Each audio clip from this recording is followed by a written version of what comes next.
Lorsque l'on prend connaissance du parcours de certains immigrants qui ont choisi le Canada afin d'élargir leurs horizons, on ne peut qu'être saisi et profondément touché par leur histoire. Ce fut mon cas lorsque j'ai fait la rencontre de Mme Perpétue Muramutse, originaire du Rwanda, dans le cadre de cette entrevue.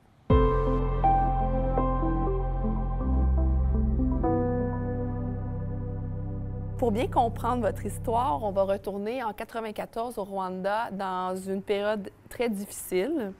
Et comment était votre vie à cette époque-là au Rwanda? Eh bien, ma vie était plus que, disons, était, je dirais, extraordinaire. C'était une belle vie, parce qu'il faut le reconnaître quand même. Ça veut dire, j'avais quand même la chance d'avoir fait des études, et mon mari aussi. Donc, nous avions une vie quand même assez respectable. Nos enfants allaient à l'école, tout allait bien. Donc, le malheur de tout a commencé, disons, en 90. 1er octobre 90, c'est là qu'a commencé vraiment la guerre et c'est là qu'on a été secoués parce qu'en tant que Rwandais, on n'avait jamais eu une guerre. Alors c'est à ce moment-là que ça a commencé avec vraiment des gros bombardements, des grandes files de militaires qu'on voyait dans les gros camions, c'est ça.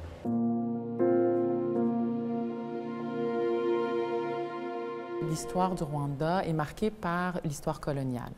Donc, à la fin du 19e siècle, il y a eu d'abord les Allemands et ensuite, au début du 20e siècle, en 1916, il va y avoir les Belges qui vont arriver au Rwanda.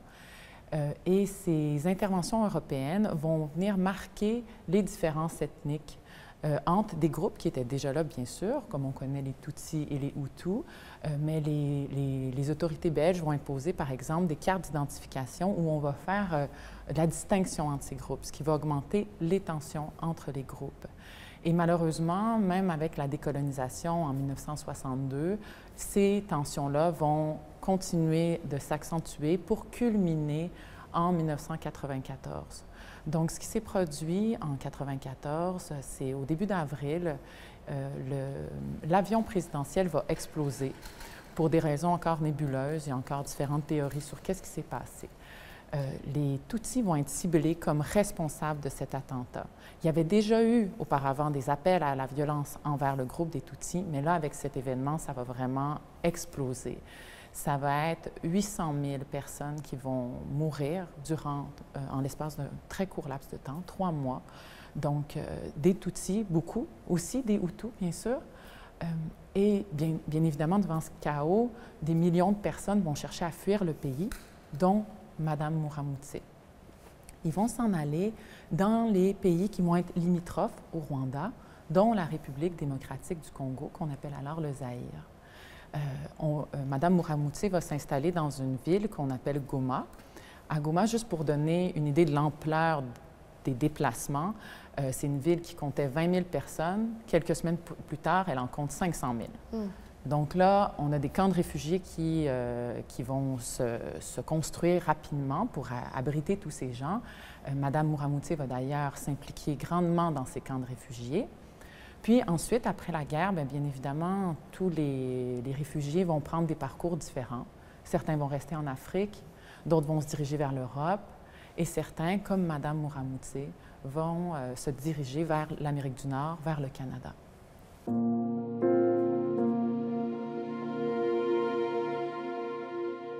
Quand la guerre frappe, en fait, les gens ne sont jamais avertis. Donc, les gens se trouvent à quitter leur foyer précipitamment.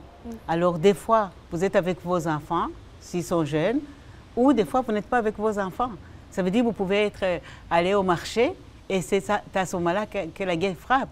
Alors, quand un obus tombe, évidemment, tout le monde va courir du village et les enfants vont partir tout seuls, juste dans la masse. Donc, ils vont suivre les gens qui marchent sans savoir où aller, juste parce que les gens, justement, fuient la guerre. Alors, ou alors, on est ensemble, mais une fois dans la foule, parce qu'il y avait des foules de plus de 500 000 personnes qui marchaient. Donc, c'est énorme. Alors, à un moment donné, la maman va dire « attache-toi sur ma jupe ». Tu attaches l'enfant sur la jupe, mais à un moment donné, ça va céder et malheureusement, l'enfant est perdu, tu ne peux même plus le retrouver. Vous et moi, on partage une expérience en commun. C'est que vous comme moi, on a aidé les enfants orphelins du Rwanda. Vous, c'était dans le cadre du camp de réfugiés de Goma en 1994. Moi, en 2008, à Butari, dans un stage de coopération internationale. Évidemment, ces expériences-là nous marquent profondément. Pouvez-vous nous parler de votre travail au quotidien dans le camp? Eh bien, le travail dans le camp, c'est vraiment un travail qui me tient, que je sens encore aujourd'hui en moi et que j'ai beaucoup aimé, malgré la dureté du travail, parce que c'était très dur pour ces enfants-là. Nos interventions étaient délicates et étaient difficiles aussi, parce qu'on avait des cas toujours, je dirais, uniques. Donc, des enfants qui ont perdu de vue ou qui ont complètement perdu leurs parents. Et mon travail consistait en fait à la réunification et à la recherche des familles afin qu'on puisse réunir le maximum possible d'enfants, soit à leur famille véritable ou alors à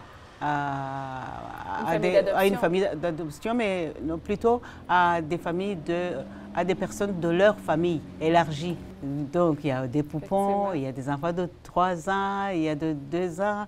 Après 2-3 mois, ils ne savent même pas leur nom. Peut-être ils répondaient à leur nom, mais à ce moment-là, ils ne savent même plus quel est leur nom. Alors, non, c'est quand même dramatique. Sur 50 000 enfants qu'on avait identifiés, les 25 000, la moitié à peu près, a trouvé du moins des parents ou des gens relatifs à eux.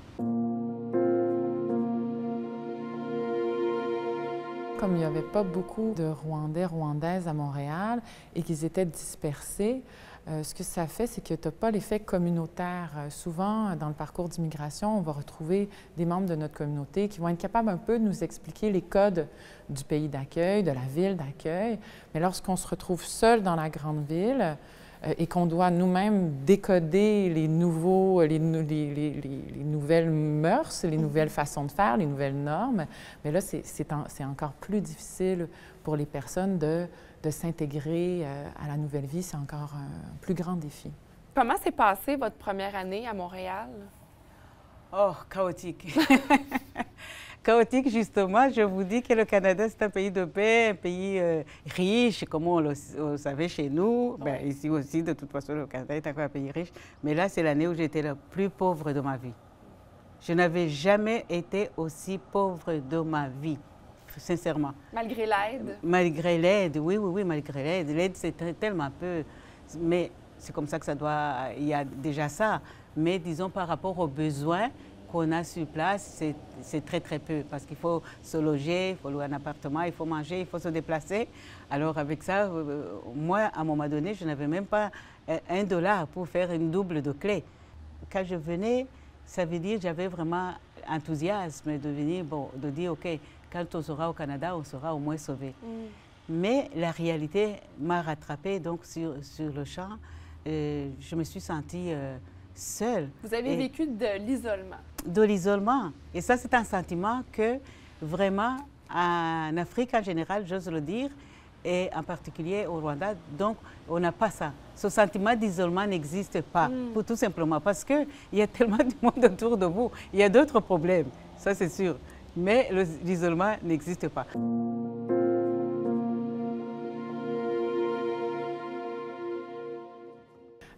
Madame Muramutse, c'est une femme incroyable hein, qui va initier, qui va saisir toutes les occasions de sortir de chez elle, puis justement d'aller essayer de comprendre comment fonctionne le Québec, comment fonctionne la ville, pour pouvoir s'intégrer, puis même dans des situations où elle n'a pas vraiment besoin, par exemple un cours de francisation ou n'importe quelle situation, elle va aller chercher à sociabiliser.